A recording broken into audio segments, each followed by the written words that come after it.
Hello, and welcome to today's live stream, where, the vibe will be a bit different today, because instead of stuff on the pedal or the module, I'll be showing some of the how to capture stuff, what gear is required, both for capturing cabs, amps, and reverb IRs. As always, if you have any questions, feel free to ask. If you can't hear me or anything like that, please feel free to tell me, in case my audio, the setup is a bit different today, so hopefully, you'll be able to hear me fine. We'll start with some reverb stuff.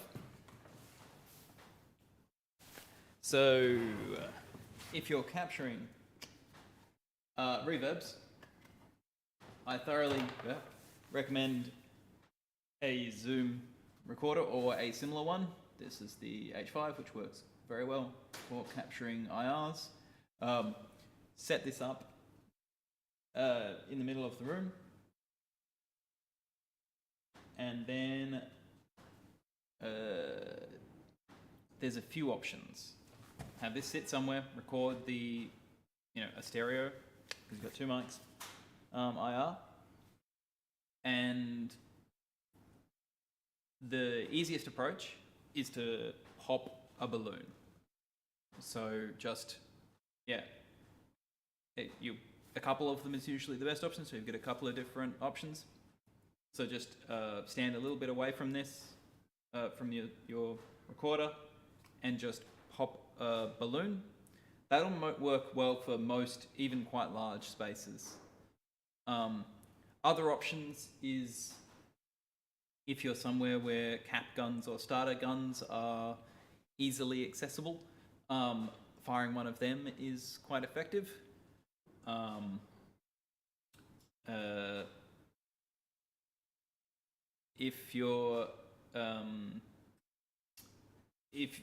are more complicated ways. You can do sine sweeps and stuff like that, which work well for some spaces.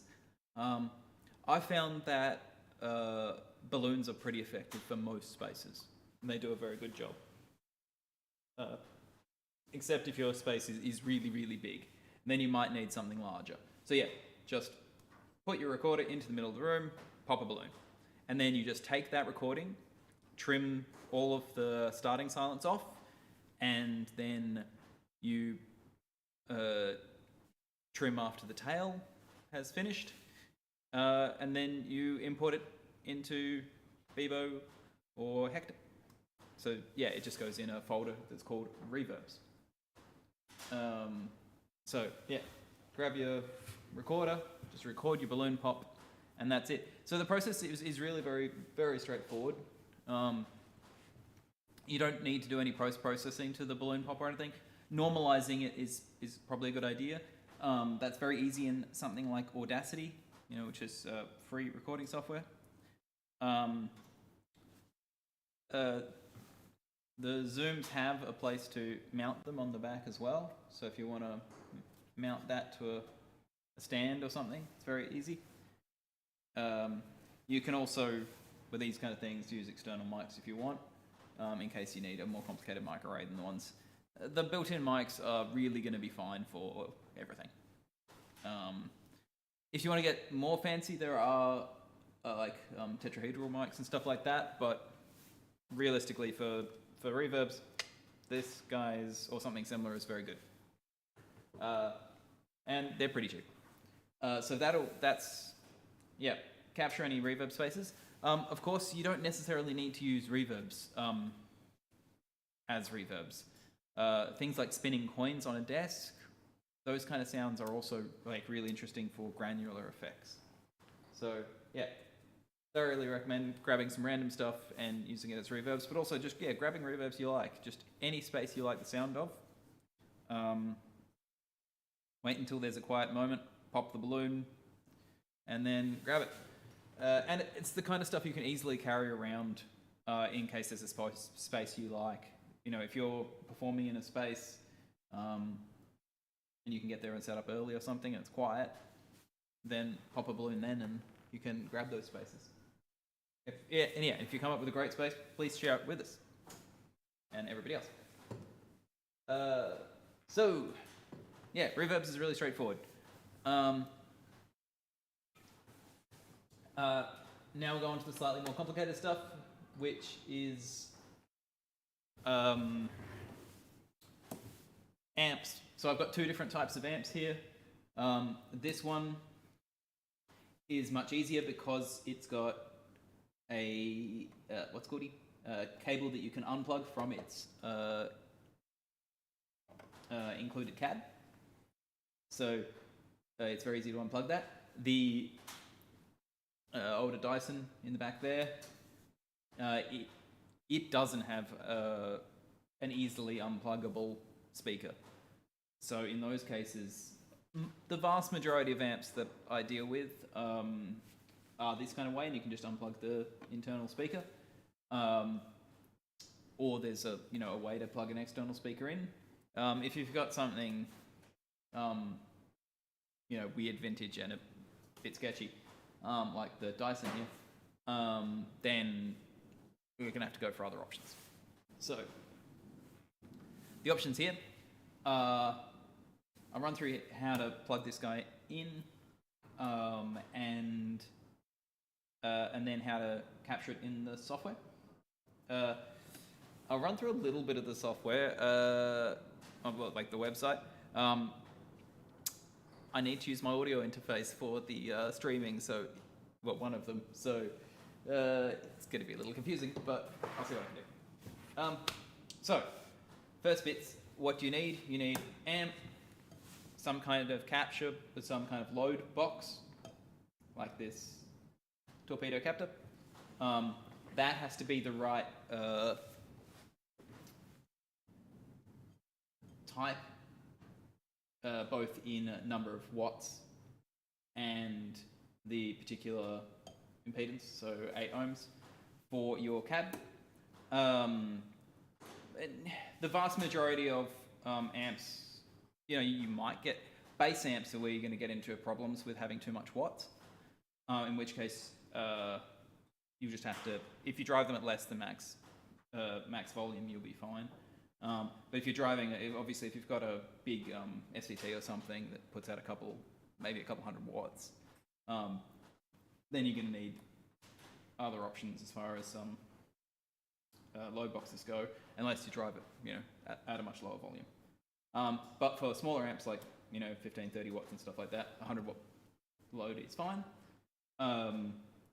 But yeah, check that either it's switchable or the amp is switchable. A lot of combo amps are. This one is switchable here, I say with some confidence, between 8 and 4 ohms. I'm using an 8 ohm load box here. You'll also need some type of audio interface to plug things into. I am actually using an RME audio interface. If you can get an RME audio interface, I thoroughly recommend them. They have the base drivers and they work forever. They make great stuff. If you want something cheaper, there are other options like these. If you want something more expensive, don't just buy the RME. But there are other options. Audient makes some fun stuff as well. So let's show plugs for them. So yes, you need to unplug the internal cabinet and instead plug with your speaker lead from your cabinet into the red one, well, wherever it says input, in this case it is the red one, on your load box, like so. Then you need to plug out of your load box. It will have something that says something along the lines of line output. Watch out that sometimes they have inputs that do onboard cab sims and other fancy things. You just want the line dry output. Different load boxes will be set up differently, but pretty much the general gist. So that one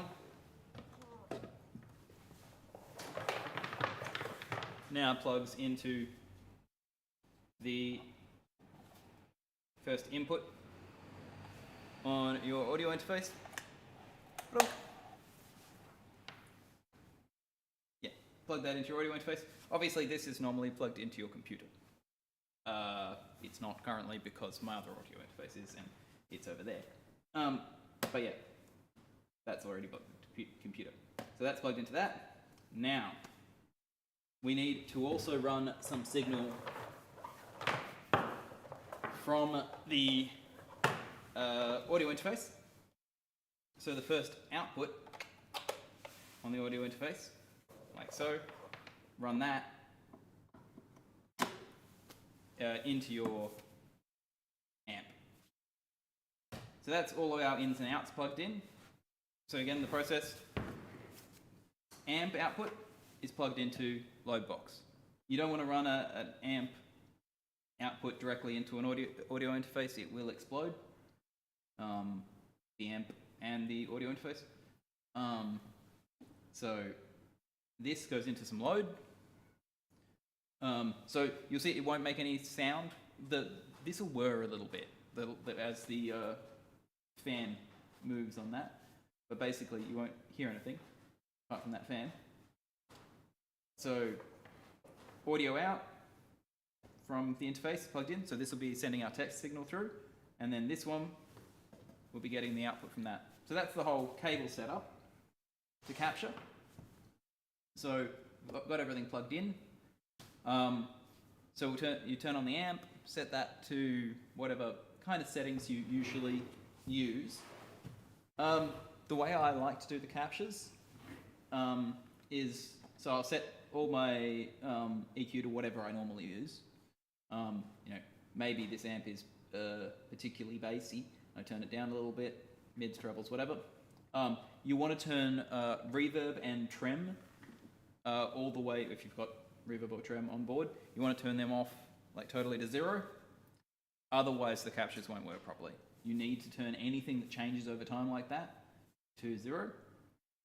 Then to begin with, I will set my drives and volume up somewhere relatively high, and then we will go over to the software for a second. So yeah, as always, if you've got any questions, feel free to ask them. Please do. And also, give me a yell if you can't hear me properly, because I'm moving around a bit more than usual.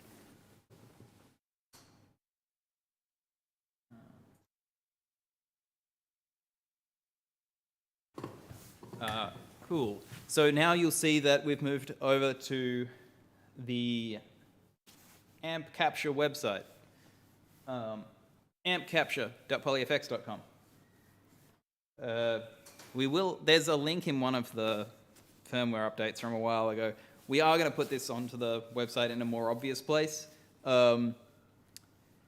Currently, we're still just checking that everything works smoothly before, we want to chat about it too much. Hopefully everything does. Web stuff's fiddly to test. Like, one particular combination for audio, one particular combination of browser and, it all becomes fiddly. But, let us show. So there are two options here. You can either upload an existing NAM file, or you can capture an amp. Obviously, we're going for capture an amp.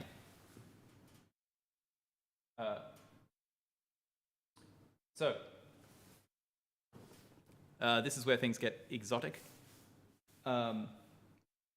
So you now need to enter the details of the amp you're capturing. Cool. So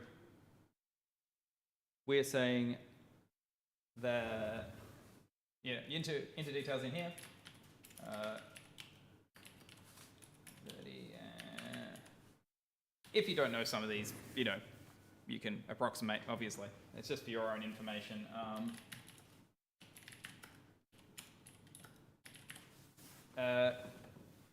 So, enter information as required. Now, this is the more challenging thing, which says how many controls of the amp do you want to capture? Obviously, you can capture pedals with this, by the way, too. So, how many different controls do you want to capture? So, normally, I recommend leaving the EQ as is. Just leave that alone. Set that to one particular setting, unless you've got unless you need to have captures of different settings of the EQ and it does sound interesting, in which case go for it. It will take a long time if you've got more combos. In this, the main controls that I would actually use is the two channels, the drive or the not drive, the normal, and maybe some settings of overall level. So I might do volume and drive. So in that case, I've got two different controls. So we can set that up as two different controls. I've got the drive here, which is this switch, and the channel selection, and then I've got drive, which is a knob. So I'll say 2. And am I using a mic? No, I'm using a load box.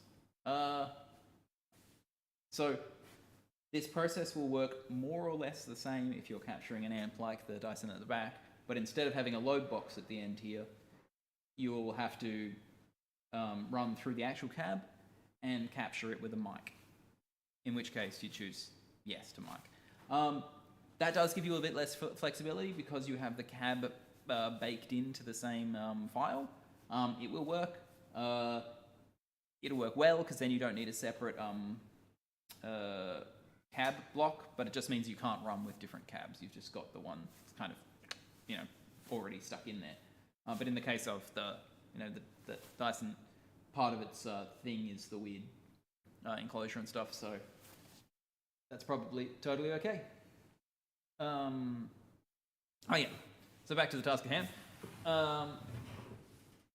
So no, we would say, are you using a mic to capture the amp and cab? In this case, we are not. We are using a load box. So next. All right.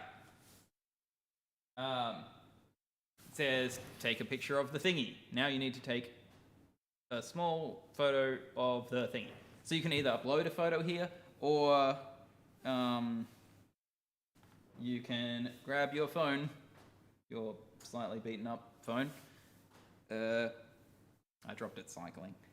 It was a poor choice. And then you can scan the QR code that's appeared on the screen.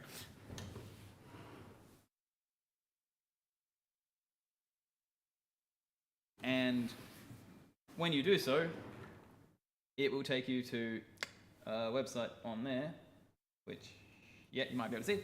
And then you can scroll back here.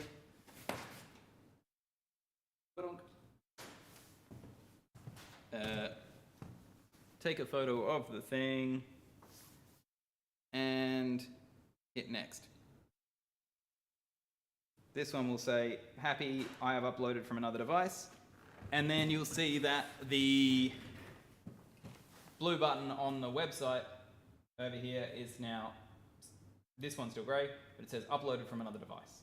So yes. So we have the picture has been uploaded from the phone.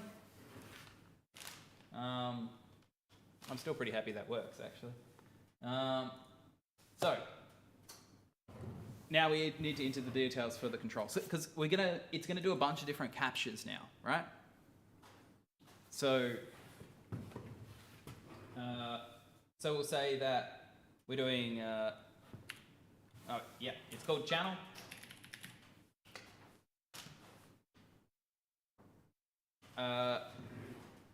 and there's two, it's a, two position switch. If you've got one, with lots of different channels, you might have more. So 2. And you have to decide what they're called. So in this case, they're called normal and drive. Clean and drive, maybe? Clean and drive. I think I've done this before. All right. So then we have to decide what the other thing we're going to capture is, which I said was going to be this volume knob. So I might call that vol, but I could call it whatever. And I'll say there's 3. I recommend probably 3 is the maximum number of knob captures for any knob you want to do. Usually you'll get enough either side from that. I kind of think something like 4, 7, and 10 are usually good spots. Something in that kind of range.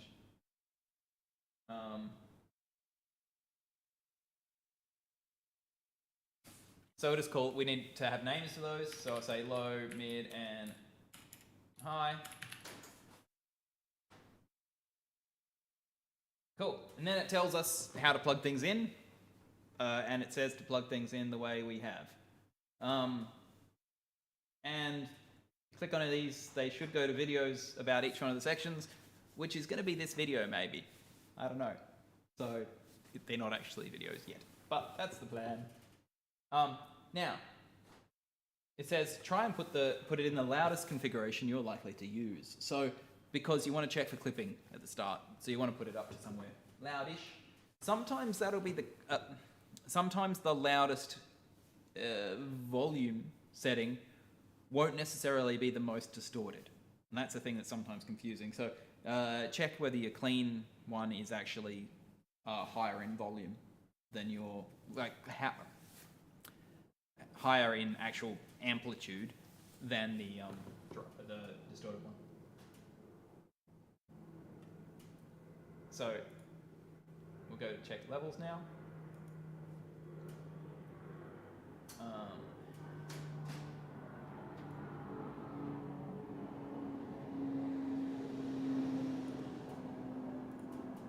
And here you'll be able to play through a sine sweep that'll play through the setup, and you'll see it appear in the oscilloscope underneath it. So that little oscilloscope will show the sine sweeps result. You just want to be able to see some signal. As long as the signal looks like it's relatively sensible levels, so it's not super quiet and it's not going off the edges of the oscilloscope. If you see it peaking above the edges of the oscilloscope, so if you're ending up with a square wave where it's obviously going outside where that oscilloscope is going to be, then you're going to have problems. But in the case of it being a little bit too quiet, it's probably fine. Just you want something in there that looks sensible. And then haven't got the rest plugged in, so the next steps we'll just have to imagine. But the next steps, so we just hit next, and we'll go on to actually being able to capture each of these settings. So also the website will ask you which audio interface and stuff. When you get to this page, it popped it up, but it didn't appear on the other screen, the capture screen. It'll ask you which input you want to use. So I said which input I wanted to use. Depending on your operating system and stuff, it might be easier or harder to route that. So, yeah, we captured a thingy. First you'll need to press this play button up here. It'll play you the test sweep, so you can play that as many times as you need. Check that this all looks good. Change your levels until it looks fine. You might need to change the level on the capture box as well, and check what the levels look like on your audio interface. Just generally make sure that looks fine. Once all your levels look good on the loudest setting you're going to use, hit next.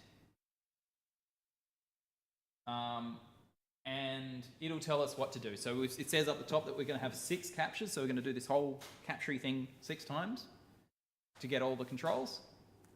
And it says clean and low is the settings we need to go to first. You see channel set to clean. So we set our channel to clean, which actually it is. And then we set our volume to whatever we decide low is. Maybe 4, 7, and 10 might be good kind of options, depending on what feels good for your amp. What if you've got settings that you usually use, then capture around those. So then we go through all these steps. Eventually, at the end of the steps, it will say train. Like the next buttons will eventually change to train, and then it will send it off to our servers to train.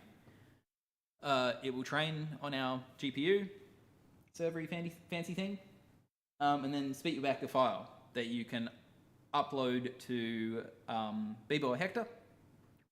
That same NAM file you can use in the normal NAM VST plugin. So if you need to use it on your computer, you can as well. Yeah, so that's capturing an amp. To capture a cab, you're out from your audio interface. Most cabs you're going to want to have a little bit of power to capture. So right now this plug isn't plugged into anything. So to capture the cab, you want to plug this guy into some kind of clean power amp. So any kind of digital, not designed to sound pretty but just be clean, power amp is perfect. There are lots of options for those. Any that can drive the right load will be correct. So if you've got like a clean bass amp that's just going to have a very neutral output, or a PA amp or anything like that can drive this load, plug this guy into that, and then plug your audio output from your audio interface into that, and then you can run a sine sweep through that, and then you'll get that sweep out. You can't put that sweep directly into the pedal, because that'll be a sweep and how it's changed. You'll have to normalize that and then do a process that's called deconvolving, which is basically where you give it the sine, the sweep that you put into it, and the file, and it goes and changes it into an IR. So there's a couple of programs out there, depending on your operating system and general preferences. There's a couple of programs for doing deconvolving. If anybody finds it a bit fiddly to use the other programs, just give us a yell and I'll add it to the website-y thing as well, in case you need to do IRs regularly for cabs. You can also use that sweep technique for what's called for reverbs. You just need to obviously it's more complicated than a balloon pop. You can also use transient ones for amps as well, like just a single pop kind of sound, like a balloon pop. It doesn't work as well. Sweeps are much better for cabs than transient pops. But you can give it a go. Usually the systems will pretty much filter out anything that's short, and you won't really get the right kind of response from it. So yeah, definitely recommend sweeps. So yeah, that's how to do. That's how to capture amps. The general gist on how to capture reverbs, which is pop a balloon with a zoom or something. How to capture cabs. And then, yeah, they all kind of load into the pedal the same way. just put them on a USB flash drive in the folder it tells you to on the pedal. So there'll be one called cabs, reverbs, and amps. Actually, not 100% sure if the last one is just called amps or amp captures. I think it's just amps. But have a look on the pedal, it'll tell you.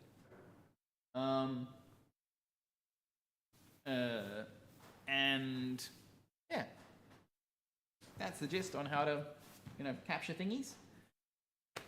If anybody's got any, pictures and stuff. Obviously, for the amps, you saw how to put pictures in there. The website will do that for you, and then they'll be all included, and all the metadata and stuff. If you want to do pictures for reverbs and your own cabs, that's currently a bit fiddly. You should just be able to drop a file. If it's in a separate folder and you import it in, it should use the photo that's in the only photo that's in that folder. If you have it named exactly the same as the WAV file that you're using, the WAV file that you're using, but has the ending .jpeg, then it will use that image. And the image needs to be, I have written this down somewhere, 280 pixels, I think, square. So yeah, they're pretty small images on the screen. I think 280 pixels is the correct. So yeah, use little JPEGs and include them. And that should work. But yeah, if you have any issues with importing your own images, give me a yell and I will, have a poke. Yeah. If anybody has any questions, feel free to give me a yell. Otherwise, I think that's the general gist about captures and stuff. Please ask anything that you feel appropriate.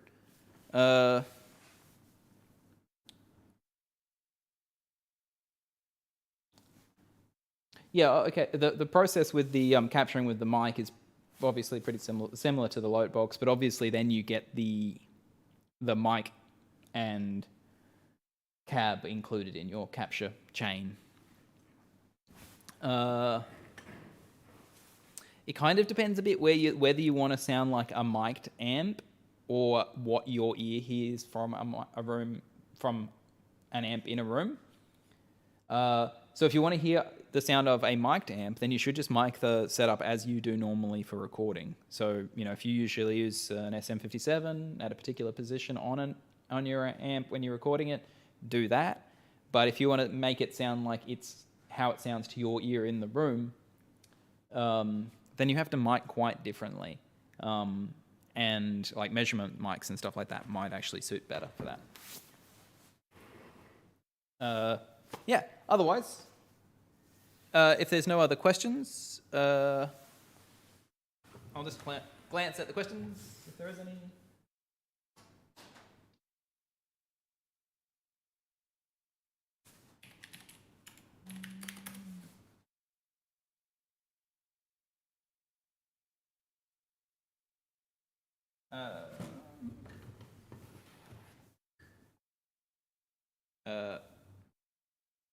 Okay, I did get... Wow.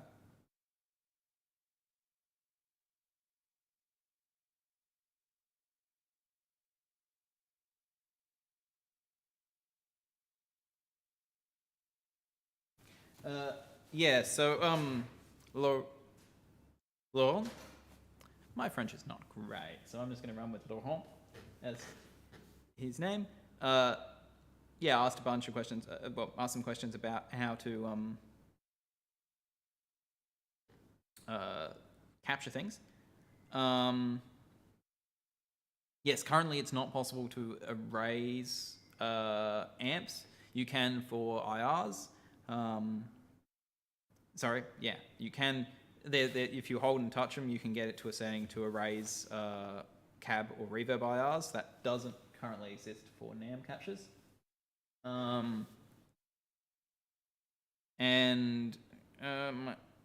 Yeah, we ran through the process to try to capture them. The capturing process, give me a yell if it doesn't work on a particular browser or operating system. Just tell me what the browser and operating system pair is, and I will give it a test. I was running it in Firefox just then. I have tested it on Firefox in Linux and Windows. I would love to know if it works in other ones. Chrome will probably work fine. Safari will probably not. But I don't know. Yeah, it might.